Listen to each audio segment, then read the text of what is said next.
सियारे जी मौसम ईंदे ई घणी थधि पवण जे करे माण्हू गरम पाणीअ सां वेंझण शुरू करे छॾींदा आहिनि। गर्मियुनि में त थधे पाणीअ सां वेंझी सघिबो आहे, पर थधि हुजण करे सियारे जी मौसम में इहो एतिरो सवलो नाहे हूंदो, ख़ासि करे उन्हनि जायुनि ते जिते ज़मीन मां निकिरंदड़ पाणीअ बदिरां लाइन जे पाणी ऐं अॻुवाटई टांकीअ में मौजूद पाणीअ सां वेंझणो हुजे। पर छा तव्हांखे ख़बर आहे त गरम पाणीअ सां वेंझण फ़ाइदेमंद आहे या नुक़सानकार? सिहत जे माहिरनि जो चवणु आहे त गरम पाणीअ सां वेंझंदड़ माण्हुनि जो ख़्यालु हूंदो आहे त उन्हनि जो इहो अमल थधि खां बचण समेत मुख़्तलिफ़ फ़ाइदनि वारो आहे, जेको ख़्यालु बिल्कुलु ग़लति आहे। माहिरनि जो चवणु आहे त गरम पाणीअ बदिरां थधे पाणीअ सां वेंझण सिहत लाइ फ़ाइदेमंद हुजे थो। सिहत जे माहिरनि जो इहो बि चवणु आहे त कंहिं बि कमकार तां वापसि ईंदे थकावट जो शिकार माण्हू घर पहुचण सां ई वेंझंदा आहिनि। इहो बि उन्हनि जे लाइ नुक़सानकार हुजे थो।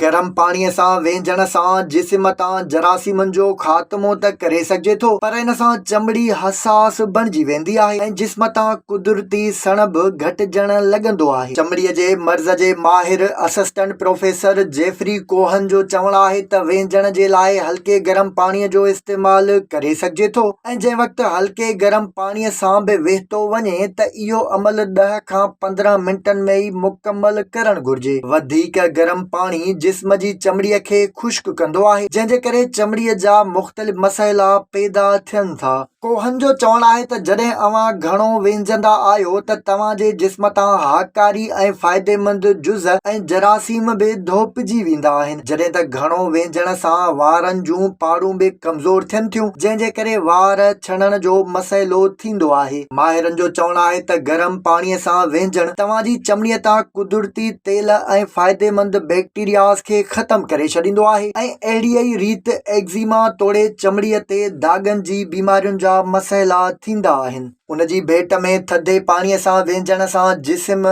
तोड़े पुठा मज़बूत थींदा आहिनि, जॾहिं त उज़वनि खे ताक़त बि मिलंदी आहे। माहिरनि जो चवणु आहे ख़ासि करे मर्दनि खे थधे पाणीअ सां ई वेंझण घुर्जे। माहिरनि जो चवणु आहे त जिस्म ते थधो पाणी पवण सां ब्राउन चर्बी सरगरम थींदी आहे, जेका जिस्म खे गरम रखण लाइ अछी चर्बीअ ऐं हरारनि खे साड़ींदी आहे। हिकु तहक़ीक़ मां इहा बि ख़बर पई आहे त रोज़ थधे पाणीअ सां वेंझण जे करे हिकु साल में 4 किलो खां वधीक वज़न घटाए सघिजे थो ऐं थोल खां बचण समेत मुख़्तलिफ़ बीमारियुनि खां तहफ़ुज़ माणे सघिजे थो।